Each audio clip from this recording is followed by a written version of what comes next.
सभी साधकों को मेरा सादर प्रणाम। आज हम वेगस नर्व या वेगस तंत्रिका के बारे में कुछ जानकारी लेंगे।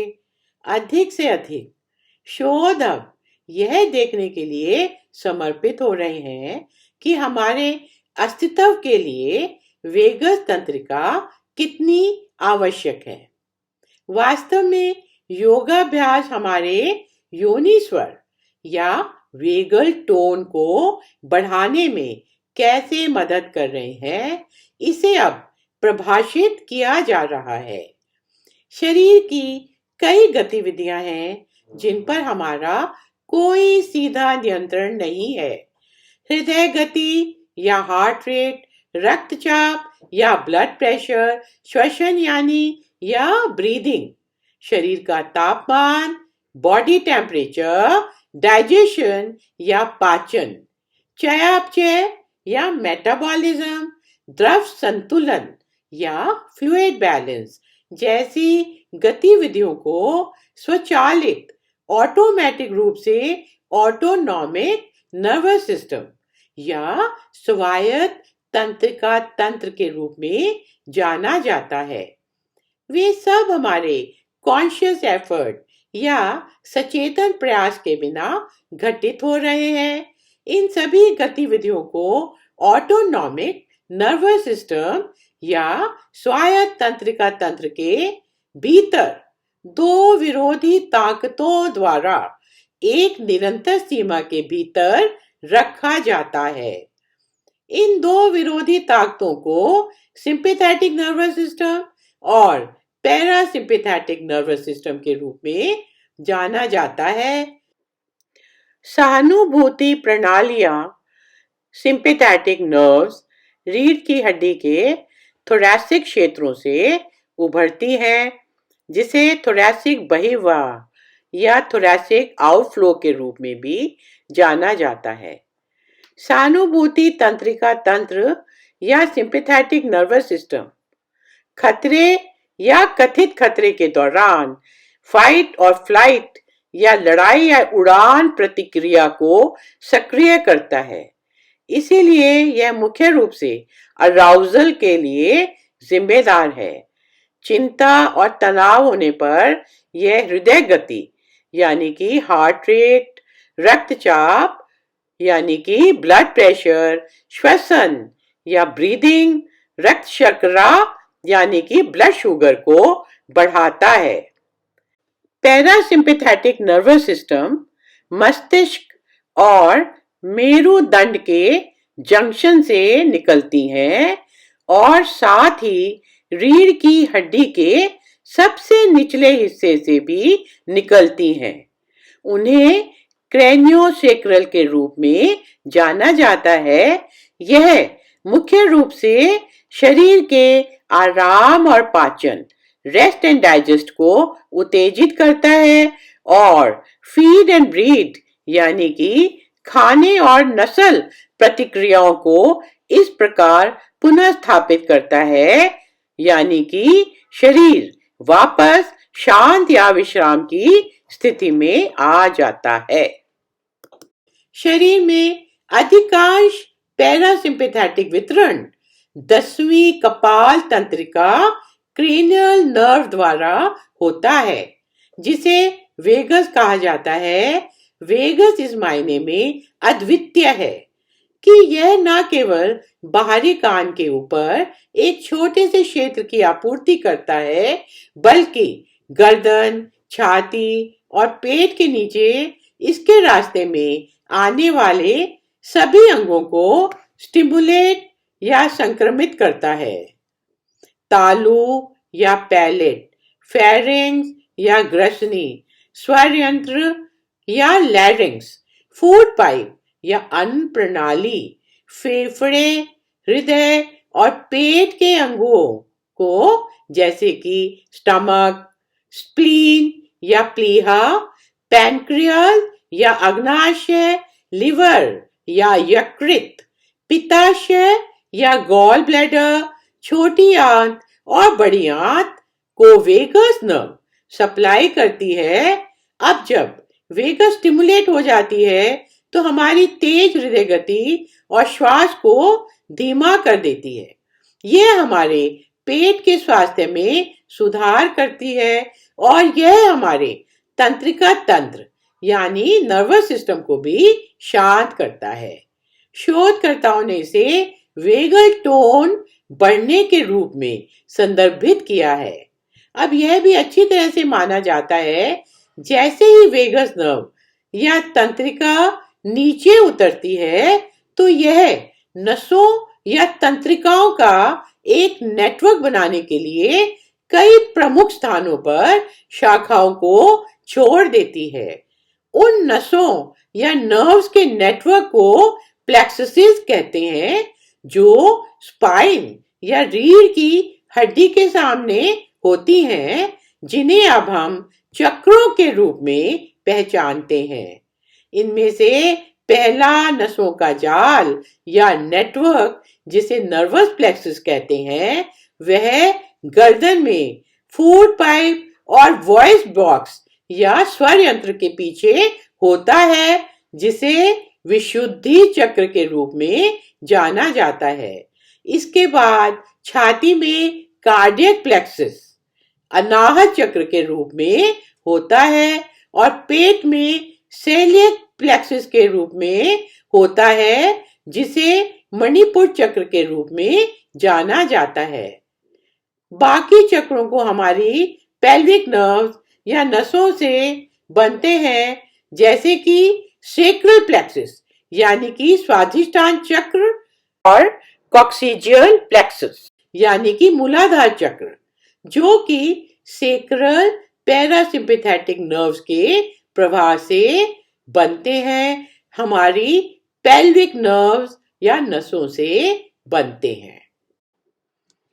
हमारे शरीर का संतुलन असंतुलित हो जाता है जब सिंपैथेटिक अधिक उत्तेजित हो जाती है या पैरासिम्पैथेटिक कम उत्तेजित हो जाती है। इस असंतुलन के कारण विभिन्न विकार होने का पता चला है और यह भी पता चला है कि पैरासिम्पैथेटिक या वेगस स्टिमुलेशन से इनका उपचार हो सकता है।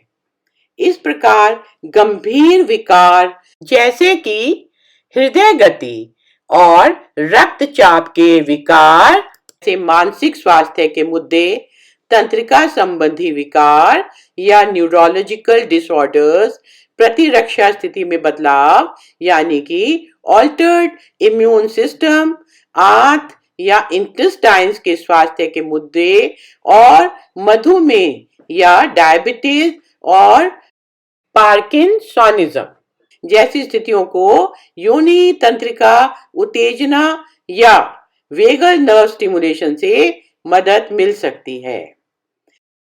तो हम वेगस तंत्रिका को कैसे उत्तेजित या स्टिमुलेट कर सकते हैं?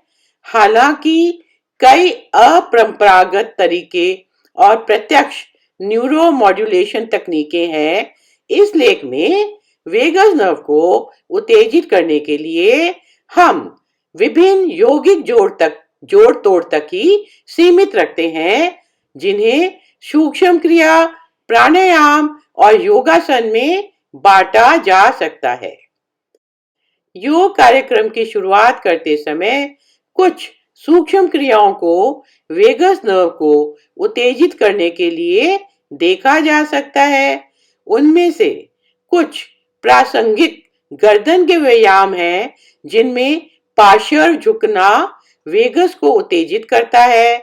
गर्दन में इन मांसपेशियों के कोमल खिंचाव का उद्देश्य वेगस तंत्रिका के जुड़ाव के माध्यम से विश्राम यानी कि रिलैक्स्ड प्रतिक्रिया उत्पन्न करना है। आंखों के कुछ ऐसे व्यायाम हैं जिनमें आंखों की मांसपेशियों को आराम देने से एक सहज प्रतिवर्त उत्पन्न होता है, जिसे ऑक्यूलर कार्डियक रिफ्लेक्स कहा जाता है। इस तंत्र द्वारा पैरासिम्पैथेटिक प्रतिक्रिया हृदय गति को धीमा कर देती है और रक्तचाप को कम कर देती है। इस प्रतिबिंब को या रिफ्लेक्स को आंखों को ठंडे पानी से धोने से या आंखों को हल्के दबाव के साथ उत्तेजित किया जा सकता है, जो तंत्रिका तंत्र पर शांत प्रभाव डाल सकता है। बार बार आंखों को एकाग्र करके वेगस तंत्रिका को भी उत्तेजित किया जा सकता है। आंखों को बार बार पास के केंद्र बिंदु पर एकाग्र करके और फिर दूर के केंद्र बिंदु पर स्थानांतरित करके वेगस तंत्रिका को भी उत्तेजित किया जा सकता है। इस क्रिया को 2 से 3 बार दोहरा सकते हैं। इसे ऑक्यूलर कार्डियक कन्वर्जेंस रिफ्लेक्स कहा जाता है। अगली क्रिया वेगस की अलिंद या ऑरिक्यूलर ब्रांच या शाखा की मालिश करना है। बाहरी कान शरीर पर एकमात्र ऐसा स्थान है जहां वेगस तंत्रिका अपनी एकमात्र परिधीय शाखा वेगस की ऑरिक्यूलर शाखा भेजती है। पिन्ना या कान का बाहरी हिस्सा वेगस तंत्रिका द्वारा संक्रमित होता है। पिन्ना के सामने और पीछे की ओर उंगलियों से हल्की मालिश करने से वेगस को उत्तेजित करने में मदद मिलती है। प्राणायाम की क्रियाएं हमारी श्वास प्रक्रिया से जुड़ी हुई हैं और इनका वाहन के स्वर को बढ़ाने में उल्लेखनीय प्रभाव बढ़ता है। श्वसन गतिविधि मुख्य रूप से एक अचेतन प्रयास है जो कि हम 1 से 2 के अनुपात में लेते रहते हैं। श्वास के दौरान वायु धाराओं के प्रवाह द्वारा ऊपरी और निचली वायु मार्गों की उत्तेजना स्वायत्त तंत्रिका तंत्र या सिंपैथेटिक नर्वस सिस्टम को उत्तेजित या स्टिमुलेट करके होती है। प्रेरणा के दौरान सहानुभूति उत्तेजित होती है और समाप्ति के दौरान पैरासिम्पैथेटिक उत्तेजित होती है। हालांकि जब हम होश पूर्वक सांस लेते हैं, हम अपने डायाफ्राम को गहरी प्रेरणा से संलग्न कर सकते हैं और श्वसन समय को बढ़ाकर श्वसन की दर को बदल सकते हैं। इसे हम अनैच्छिक श्वास के विपरीत नियंत्रित श्वास कह सकते हैं। इस विधि से सोते समय ज्वारीय मात्रा या टाइडल वॉल्यूम 4 से 5 गुना बढ़ सकती है। इस प्रकार ऑक्सीजन का सेवन और कार्बन डाइऑक्साइड को हटाने में सुधार होता है। जब हम सांस लेते हैं तो पेट बाहर निकलता है और जब हम सांस छोड़ते हैं तो यह सिकुड़ता है। तो व्यक्ति ठीक से डायफ्रामिक सांस ले रहा है।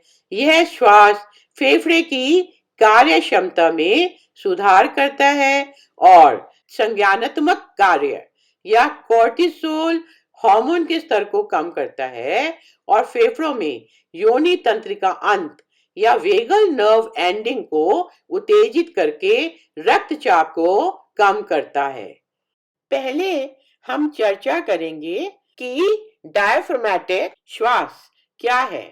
इसे यौगिक श्वास के रूप में भी जाना जाता है और यह नियंत्रित श्वास का एक रूप है। यौगिक श्वास पेट या डायाफ्रामिक श्वास, छाती की श्वास और ऊपरी छाती की श्वास को जोड़ती है। एक गहरी सांस लें जिससे पेट पूरी तरह से फूल जाए। फिर छाती को बाहर और ऊपर की ओर फैलाना शुरू करें। अंत में थोड़ा और अधिक करें जब तक कि गर्दन के आधार के आसपास फेफड़ों के ऊपरी हिस्से में विस्तार महसूस हो। यह एक श्वास को पूरा करता है। पूरी प्रक्रिया एक सतत गति है जिसमें श्वास का प्रत्येक चरण अगले चरण में विलीन हो जाता है। सांस छोड़ने के दौरान ऊपरी और निचली छाती को आराम करने की अनुमति दें और फिर पेट की दीवार को खींचकर और रीढ़ की हड्डी के जितना संभव हो उतना खींचकर पेट को, फेफड़ों को खाली करने की कोशिश करें। सांस छोड़ना धीमा होना चाहिए और सांस छोड़ने के अंत में कुछ सेकंड के लिए सांस को रोकें और फिर अगला सांस लेना शुरू करें। धीमा करना और फिर अपने सांस छोड़ने का प्रतिरोध देना आपके शरीर को गहरी सांस लेने के दौरान डायाफ्राम का उपयोग करने के लिए प्रशिक्षित करता है। अगला सबसे महत्वपूर्ण प्राणायाम है नाड़ी शोधन।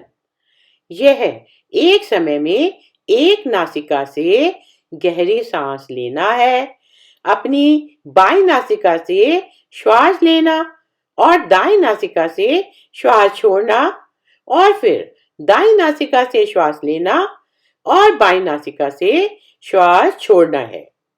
यह प्राणायाम अनुलोम विलोम के समान है, लेकिन यहाँ श्वास चक्र 4 चरणों से बना है। इसे बॉक्स श्वास के रूप में जाना जाता है। पहला है सांस लेना, दूसरा है सांस रोकना, तीसरा है सांस छोड़ना और चौथा है सांस छोड़ने के बाद थोड़ा रोकना। प्रत्येक चरण 4 सेकंड का होता है और 1, 1, 1 और 1 के अनुपात में होता है। सबसे पहले एक चक्र का डेमो देखें, जिसमें बाईं नासिका से सांस अंदर लें,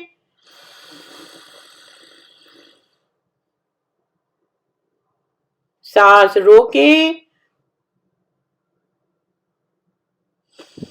दाईं नासिका से सांस छोड़ें, सांस छोड़ने के बाद थोड़ा रुकें, फिर दाहिनी नासिका से श्वास लें, रोकें, बाईं नासिका से श्वास छोड़ें, श्वास छोड़ने के बाद थोड़ा रुकें।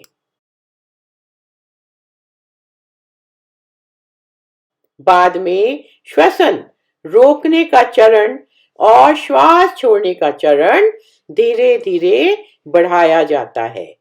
इस प्रकार अगला चक्र 1, 2, 2 और 1 के अनुपात में होता है। इस क्रम में 4 की गिनती से सांस भरेंगे, 8 की गिनती से सांस रोकेंगे और 8 की गिनती से ही सांस बाहर निकालेंगे। फिर अगली सांस भरने से पहले थोड़ा रुकेंगे, फिर से 4 की गिनती से सांस भरेंगे, 8 की गिनती से रोकेंगे और 8 की गिनती से ही सांस बाहर निकालेंगे। यह हुआ अगला क्रम। यह प्राणायाम तनाव के स्तर को कम करता है, चिंता को कम करता है और मन और शरीर में शांति और आराम की भावना पैदा करने वाली नींद में सुधार करता है। यह रक्तचाप को कम करता है, दर्द को कम करता है और योनि की गतिविधि को बढ़ाकर मस्तिष्क की कोशिकाओं को उत्तेजित करता है। उज्जयी प्राणायाम आंशिक रूप से बंद ग्लॉटिक ओपनिंग के माध्यम से सांस लेने और छोड़ने के प्रयास के साथ गहरी सांस लेने का एक रूप है। इसे इस तरह से प्राप्त किया जा सकता है, जिससे जीभ को घुमाकर उसे नरम तालू से छूकर ग्रसनी या फेरिंक्स और गर्दन की मांसपेशियों को तनाव दिया जाता है। फिर मुंह को बिना जबड़े को करीब किए बंद कर दें। बाद में गर्दन को हल्का झुकाकर जालंधर बंद करें, ताकि वायु मार्ग को और संकीर्ण या संकुचित किया जा सके। संकरी स्वरयंत्र इनलेट के माध्यम से पेट की सांस लेने के दौरान सांस की आवाज समुद्र की लहरों के समान होती है और प्राणायाम को आमतौर पर महासागरीय श्वास के रूप में जाना जाता है। उज्जयी प्राणायाम के दौरान आप महसूस कर सकते हैं कि प्रेरणा सांस लेना और निश्वसन सांस छोड़ना ग्लॉटिक ओपनिंग के स्तर पर हो रहा है। वेगल नर्व एंडिंग्स द्वारा ग्लॉटिक ओपनिंग की भरपूर आपूर्ति की जाती है और वे इस प्राणायाम से उत्तेजित होते हैं। इस प्राणायाम के लिए कई लाभों को जिम्मेदार ठहराया गया है। यह हृदय गति और रक्तचाप को नियंत्रित करने के अलावा तनाव और क्रोध को नियंत्रित करने और मन को शांति देने में मदद करता है। आज जिस अंतिम कार्यक्रम की चर्चा की जानी है वह है ब्राह्मरी प्राणायाम, जो 3 तरह से वेगस को उत्तेजित करता है। सर्वप्रथम इस सर्वनाम को करते समय ट्रेगस पर दबाव वेगस को उत्तेजित करता है, जो बाहरी कान के इस हिस्से को संक्रमित कर रहा है। दूसरा, नेत्र गोलक पर दबाव ऑक्यूलर कार्डियक रिफ्लेक्स को सक्रिय करता है। और तीसरा, लंबे समय तक समाप्ति और गुंजार या कंपन जैसी आवाज के साथ सांस छोड़ते हुए महसूस किया जाता है। वेगस जो इन ऊपरी वायु मार्गों की आपूर्ति करता है। योगासन और वेगस से उनके संबंध पर विचार करते हैं। वेगस तंत्रिका, जैसा कि पहले ही समझाया जा चुका है, विशुद्धि, अनाहत और मणिपुर चक्रों के निर्माण के लिए जिम्मेदार है। विभिन्न योग आसनों द्वारा इन चक्रों की उत्तेजना हमारे शरीर और मन को वेगस तंत्रिका की सहायता से जोड़कर निसंदेह हमें लाभान्वित करती है। कुछ उदाहरण जो उद्धृत किए गए हैं वे विशुद्धि चक्र हैं, जो सर्वांग और सेतुबंध आसन द्वारा किया जाता है। अनाहत चक्र को उष्ण आसन और गोमुख आसन के द्वारा किया जाता है। वह मणिपुर चक्र को धनुरासन और पवन मुक्त आसन द्वारा प्रेरित किया जाता है। हंसना, गाना, गुनगुनाना, मंत्रों का जाप सभी चक्रों को सक्रिय करने के लिए माने जाते हैं। इसका पूरा श्रेय जाता है पैरासिम्पैथेटिक नर्वस सिस्टम को, जिसमें वेगस तंत्रिका का सबसे प्रमुख योगदान है।